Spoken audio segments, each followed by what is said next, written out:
tangan di KPK. Tentu pemanggilan ini adalah dengan prinsip memenuhi kepentingan penyidikan yang dilakukan oleh KPK. Prosesnya tentu kita paham bahwa yang kita lakukan dengan tujuan utama adalah penegakan hukum, kepastian hukum, menimbulkan keadilan dan kemanfaatan bagi kita semua. Karenanya KPK tidak pernah berhenti untuk bekerja, baik itu melakukan penyelidikan, penyidikan dan penuntutan tindak pidana korupsi.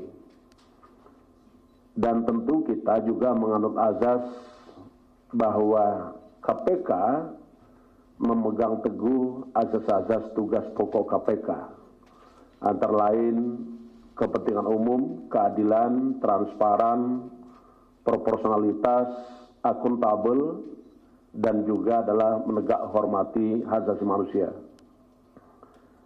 Dan lebih penting lagi, dalam rangka pelaksanaan tugas tadi, KPK memegang prinsip adalah kecukupan bukti dan cukup bukti. Karenanya KPK terus bekerja keras karena setiap tersangka yang sudah kita tetapkan berdasarkan bukti permulaan cukup harus segera diberikan hak-haknya dengan peradilan sesegera mungkin. Karena pada prinsipnya the sunrise and the sunset principle itu harus kita tegakkan. Untuk itu malam hari ini, pagi hari Sabtu, tanggal 25 September 2021, perkenankan kami untuk menyampaikan satu perkara yang ditangani oleh KPK terkait dengan dugaan tindak pidana korupsi berupa pemberian hadiah atau janji yang dilakukan oleh KPK terhadap tindak pidana korupsi yang terjadi di Kabupaten Lampung Tengah. Kami akan menyampaikan informasi ini lengkap dari mulai apa yang dilakukan oleh KPK sampai dengan malam hari ini.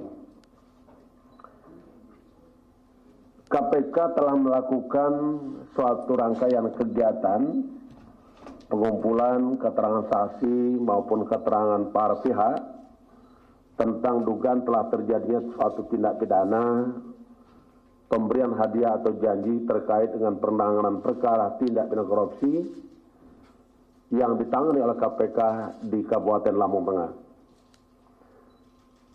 Kegiatan dalam rangka pengumpulan keterangan dan bukti tadi telah menemukan bukti permulaan cukup sehingga kita tingkatkan ke tahap penyidikan.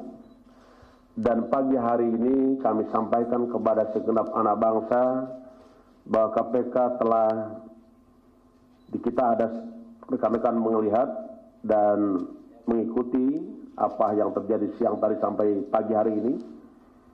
Saudara AZ, Wakil Ketua DPR RI periode 2019-2024 sebagai tersangka terkait dengan dugaan tindak korupsi, pemberian hadiah atau janji dalam penanganan perkara tindak pidana korupsi yang ditangani oleh KPK di Kabupaten Lampung Tengah. Dalam perkara ini, tim penyidik yang dipimpin oleh Direktur Penyidikan melakukan upaya paksa berupa penangkapan terhadap AZ dengan langsung mendatangi rumah kediamannya yang berada di wilayah Jakarta Selatan. Mengingat yang bersangkutan meminta penundaan pemanggilan dan pemeriksaan pada hari Jumat kemarin, karena yang bersangkutan memberikan keterangan kepada KPK bahwa yang bersangkutan sedang menjalani isolasi mandiri, sebabnya karena sempat berinteraksi dengan seseorang yang dinyatakan positif COVID-19. Maka KPK melakukan konfirmasi dan melakukan pengecekan kesehatan yang bersangkutan yang dilakukan oleh tim penyidik dengan melibatkan tenaga medis. Hasil pengecekan kesehatan saudara AZ dilakukan di rumah beliau Saudara AZ dengan hasil menunjukkan bahwa hasil tes swab antigen non-reaktif COVID-19 sehingga bisa dilakukan pemeriksaan oleh KPK. Tim KPK selanjutnya membawa AZ ke gedung KPK Merah Putih untuk dilakukan pemeriksaan. Adapun perkara yang terjadi adalah sebagai berikut. Pada sekitar Agustus 2020, AZ menghubungi SRP dan meminta tolong untuk mengurus kasus yang melibatkan AZ dan AG yang sedang dilakukan penyelidikan oleh KPK.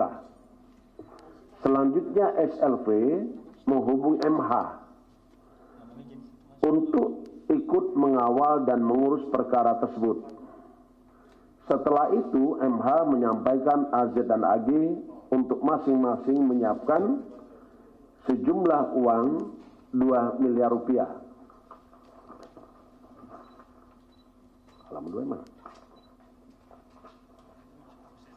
Halaman 2 ya ada. Saya lanjutkan. SRP juga menyampaikan langsung kepada AZ terkait dengan permintaan sejumlah uang dimaksud dan kemudian disetujui oleh AZ. Artinya ada kesepakatan. Setelah itu MH diduga meminta uang muka terlebih dahulu sejumlah 300 juta kepada AZ. Untuk teknis pemberian uang dari AZ dilakukan melalui transfer melalui rekening bank dengan menggunakan rekening milik MH. Selanjutnya RSP menyerahkan nomor rekening bank dimaksud kepada AZ. Sebagai bentuk komitmen dan tanda jadi, AZ dengan menggunakan rekening bank atas nama pribadinya diduga mengirimkan uang sejumlah 200 rupiah ke rekening bank MH secara bertahap. Masih pada bulan Agustus 2020, SRP juga diduga datang menemui AZ di rumah dinasnya di Jakarta Selatan untuk kembali menerima uang secara bertahap dan diberikan oleh AZ sebanyak 3 kali. Pertama 100 US dollar. Ulangi, 100 ribu US dollar. Kedua 17.600 Singapura dolar. Yang ketiga adalah 140.500 Singapura dolar. Uang-uang dalam bentuk mata uang asing tersebut kemudian ditukarkan oleh SRP dan MH ke salah satu money changer untuk menjadi mata uang rupiah dengan menggunakan identitas pihak lain. Sebagaimana komitmen awal, pemberian uang dari AZ kepada SRP dan MH sebesar 4 miliar rupiah dan telah direalisasikan sejumlah 3 miliar 100 juta rupiah atau 3,1 miliar. Atas perbuatan tersebut, tersangka saudara AZ disangkakan melanggar pasal 5 ayat 1 huruf A atau pasal 5 ayat 1 huruf B atau pasal 13 Undang-Undang Republik Indonesia nomor 31 tahun 1999 tentang pemberantasan tindak pidana korupsi, sebagaimana telah diubah dengan Undang-Undang Republik Indonesia nomor 20 tahun 2001 tentang perubahan atas Undang-Undang 31 tahun 99 tentang pemberantasan tindak pidana korupsi. Setelah penyidik memeriksa para saksi, kurang lebih ada 20 orang saksi, dan dikuatkan dengan alat bukti, maka tim penyidik melakukan penahanan kepada tersangka selama 20 hari pertama, terhitung mulai tanggal 24 September 2001 sampai dengan 13 November 2001 di Rumah Tahanan Negara Polres Jakarta Selatan. Sebagai langkah antisipasi, karena kita memahami saat ini kita masih prihatin dengan COVID-19, maka tersangka akan dilakukan isolasi mandiri selama 14 hari di rutan dimaksud.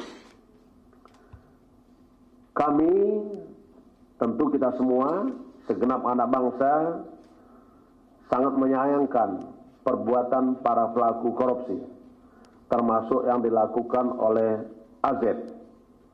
Karena sesungguhnya sebagai penyelenggara negara dan wakil rakyat yang telah menerima kepercayaan oleh rakyat, tidak semestinya melakukan perbuatan tersebut. Dan selayaknya menjadi contoh kita semua untuk dharma bakti kita, karya kita kepada bangsa negara, dan juga pengabdian kita kepada Ibu Pertiwi untuk terus menghindari praktek-praktek korupsi, dan tentu kita punya mimpi Indonesia bebas dari korupsi.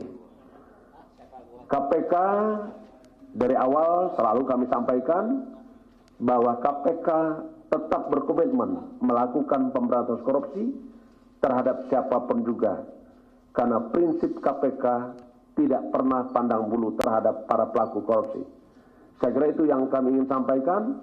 Terima kasih. Saya akhiri. Wassalamualaikum warahmatullahi wabarakatuh. Om Santi Santi Santi Om. Baik, terima kasih Pak Ketua yang telah membacakan terkait dengan poin perkembangan pengumuman dan penahanan tersangka dimaksud. Berikutnya kami silahkan satu, ya, oke, 2, 3 nanti kalau berikutnya ya Mbak. Silakan di sebelah kanan saya dulu ya.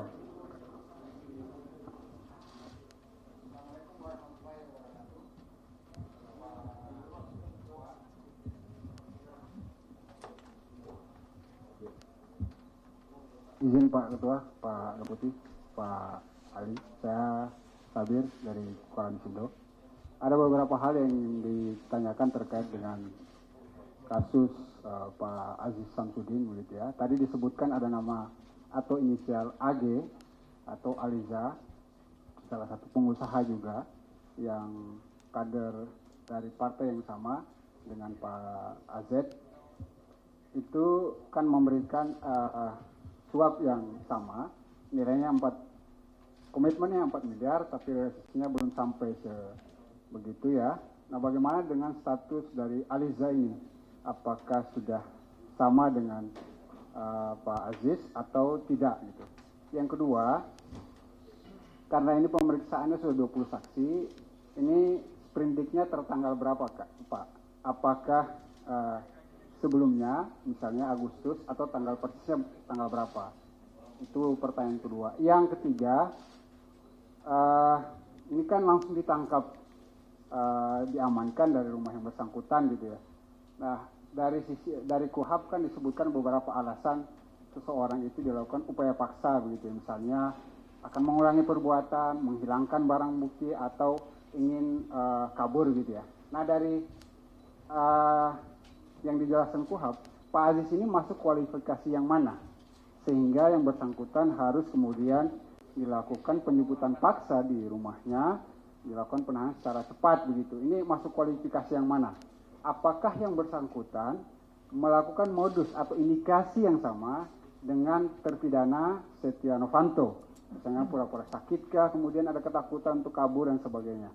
Yang ketiga, untuk kasus pokoknya. Kasus pokoknya adalah DAK tahun 2017 Kabupaten Lampung Tengah. Di fakta persidangan terpidana Mustafa, mantan Bupati Lampung Tengah, ada uang yang diterima oleh Pak Aziz dan Aliza melalui Jarwo, juga stafnya Pak Aziz, sebesar 2.680.050.000 sekian. Nah, bagaimana dengan status tersangka pidana pokoknya? Bukan pemberian suap kepada bukan hanya kepada Bang Robin penyidik KPK. Apakah itu sudah masuk penyidikan atau penyelidikan? Pertanyaan kelima, dalam konteks yang sama, masih kasus ini, kasus dengan terdakwa Robin, ini kan ada pertemuan yang sama pada saat di rumah Pak Aziz Samsudin untuk pengurusan kasus terkait dengan PK terpidana Rita Widyasari pemberian suap 5 miliar. Yang pertemuan dan pengambilan uang suap, salah satunya menurut sopirnya Bang Robin, Agus namanya, ada pengambilan uang di rumah Pak Aziz. Apakah Pak Aziz bisa ditetapkan atau ada potensi penetapan tersangka bersama-sama dengan Rita Widyasari untuk pemberian suap terkait dengan PK Rita Widyasari. Terima kasih. Wassalamualaikum warahmatullahi wabarakatuh. Terima kasih. Berikutnya di tengah. Sama ya? Oke, kalau sama yang di depan, Mbak di depan. Oh sama. Oke, kalau sama. Oh, semua sama ya. Ya. Assalamualaikum warahmatullahi wabarakatuh. Ya. Ya, saya Rizal dari Forum Keadilan. Pertanyaannya terkait dengan ini kan tadi kalau didengar itu persoalannya terkait dengan suap menyuap antara Ajis dengan Stefanus Robin, dan padahal kan muaranya itu tadi seperti tadi saudara Sabir bilang bahwa bahwa muaranya adalah persoalan pengurusan dana alokasi khusus. Nah, pertanyaan saya sih lebih simpelnya lagi, kenapa kasus itu dulu yang didahulukan? Apa maksudnya suap antara Ajis dengan Stefanus Robin? Apakah itu bukti yang baru ditemukan oleh KPK yang paling kuat? Nah, sedangkan lalu kemudian dengan DAK-nya sendiri itu gimana? Terus terkait dengan untuk DAK sendiri, ya pada saat itu kan dia diberikan ketika jabatannya sebagai Ketua Badan Anggaran DPR. Nah, apakah KPK akan mengembangkan kasus itu? Lalu adakah kemungkinan para anggota Banggar yang lain juga ikut diperiksa dalam kasus tersebut? Ya, itu aja sekian dari saya. Terima kasih, Mas Rizal. Satu lagi tadi. Silakan. Selamat pagi Pak Ketua, Pak Karyoto, Pak Ali.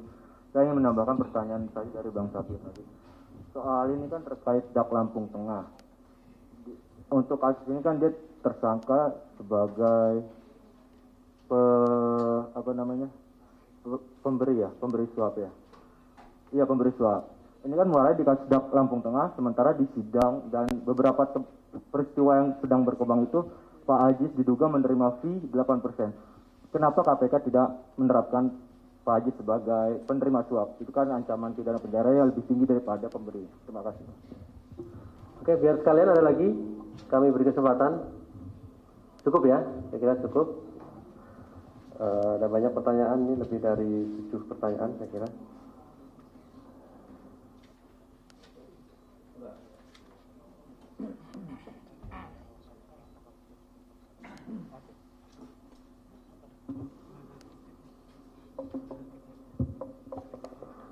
Baik, kita terima kasih kepada rekan-rekan semua yang sudah memberikan respon.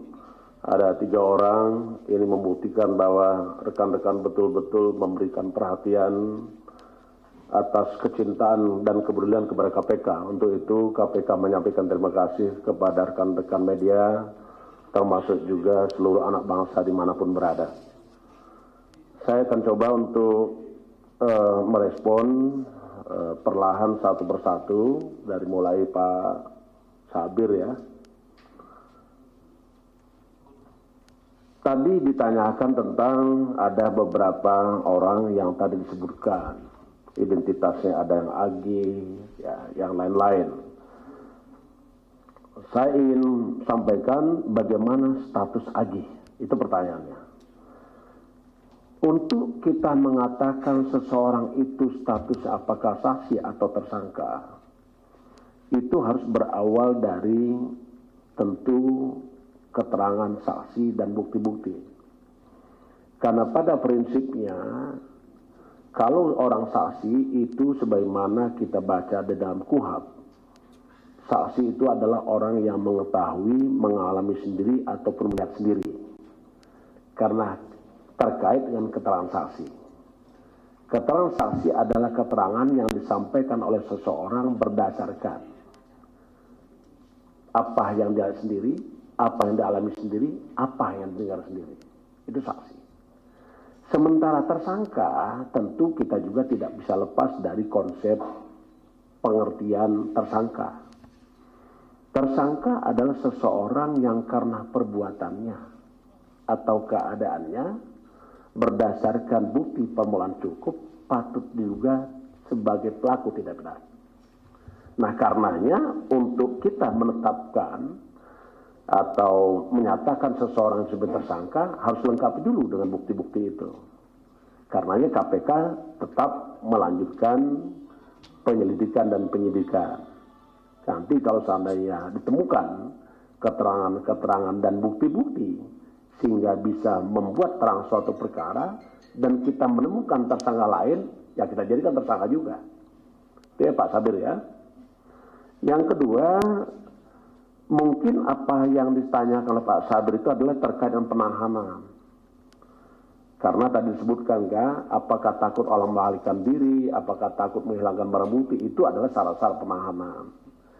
Syarat-syarat penahanan itu diatur di dalam pasal 20 Undang-Undang Nomor 8 Tahun 81 tentang Hukum Acara Pidana. Di situ disebutkan bahwa syaratnya ada dua.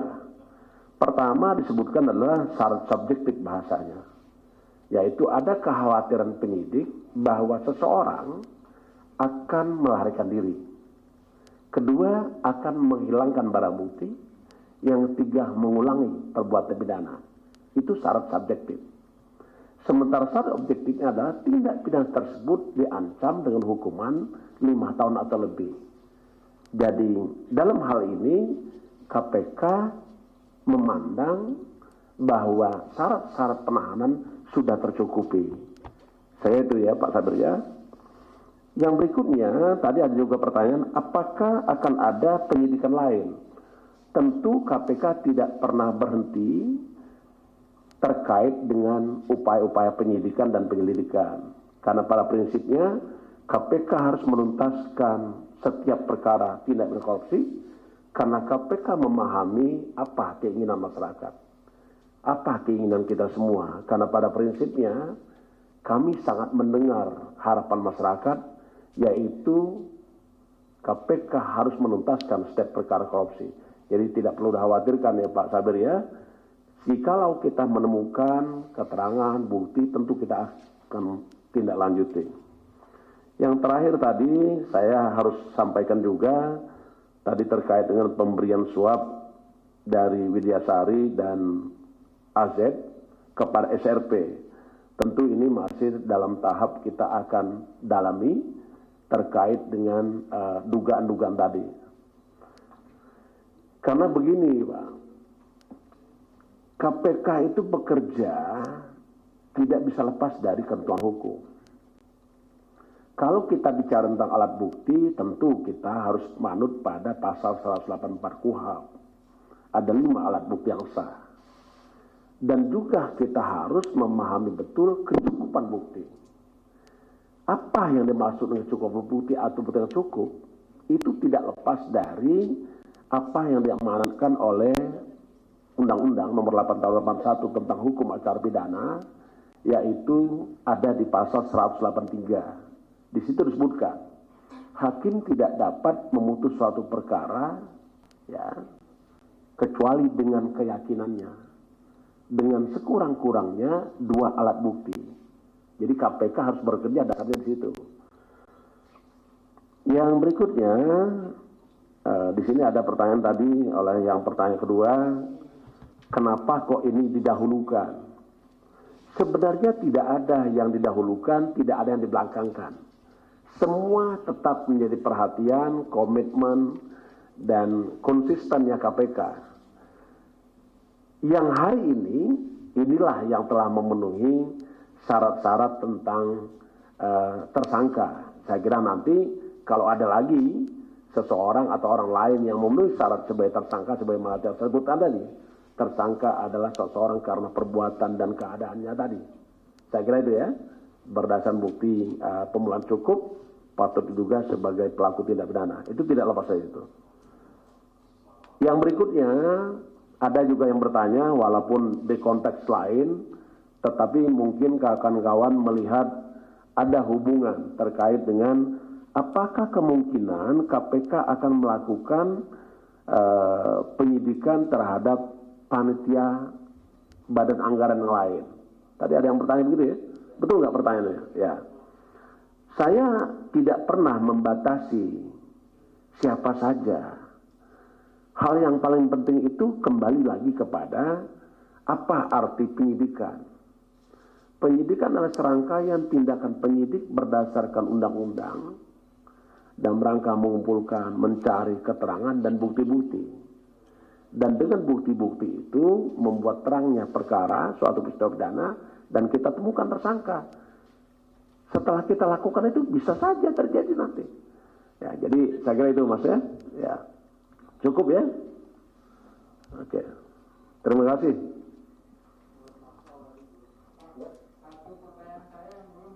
Apa tuh? Oh ya.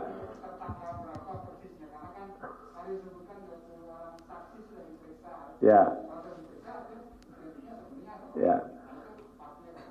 Ya, saya kalau Anda tanya tanggal berapa jam berapa, saya tidak bisa langsung menjawab sekarang.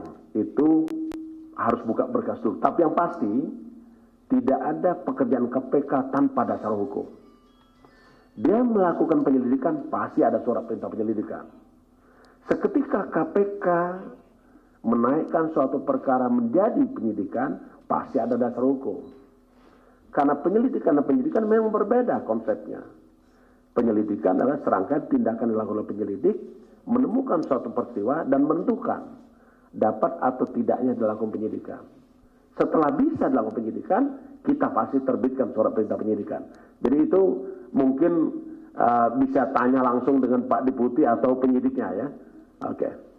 Tapi yang jelas pasti ada dasar hukumnya. Oke, makasih.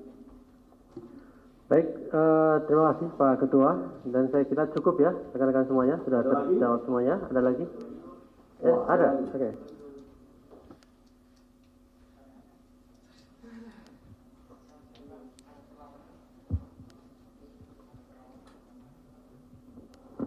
Pak, mau nanya soal pas Pak Aziz Syamsuddin ini ditangkap. Apakah memang dia mencoba melawan atau pasrah aja ditangkap gitu Pak? Nah, ya perlawanan atau mencoba melarikan diri saat dibawa paksa ke sini, dijemput paksa ke sini gitu.